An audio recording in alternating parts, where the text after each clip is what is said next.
Last month, the United States sanctioned Tanzania. We were refusing to work with a corrupt government that killed 518 people in a post-election crackdown. And then, Russia stepped in to exploit the situation. Tanzania held elections in October 2025. President Samia Suluhu Hassan won with 97% of the vote, disputed by opposition figures. What followed was brutal. 518 people killed. Activists were detained, tortured, and sexually assaulted.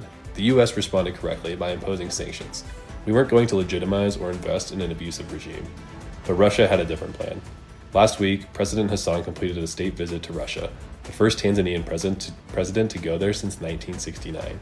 She came home with a $1 billion investment deal. The Moscow Times covered it, Al Jazeera covered it, Deutsche Welle, Africanews, the East African, they all reported on this historic pivot. International outlets saw what was happening, but mainstream US media, radio silence. CNN didn't touch it, the New York Times didn't run it, Washington Post, NPR, AP News, nothing. While the rest of the world watched Tanzania choose Russia over the West, your news feed stayed quiet. Here's what your media won't tell you. This deal isn't about politics, it's about resources. Tanzania is the fourth largest gold producer in Africa and has critical minerals the world needs. Graphite, cobalt, nickel, and rare earths, metals that go inside your phone, your laptop, your electric car battery, and more. Russia saw a corrupt government isolated by the West, a government nobody with standards would work with. So Russia said, we have no standards.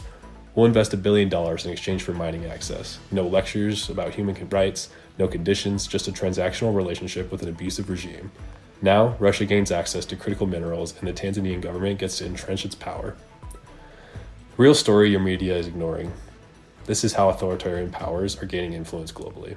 They're not offering better governance or partnerships, they're offering unconditional capital to corrupt regimes that the West rightfully won't touch.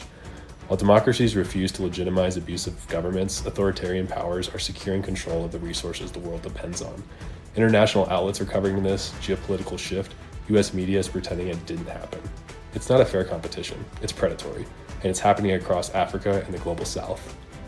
Follow for stories about the actual power dynamics reshaping the world, because while your news focuses on elections and sanctions, the real game is being played between autocracies that have no ethical lines and corrupt governments that know exactly who to turn to.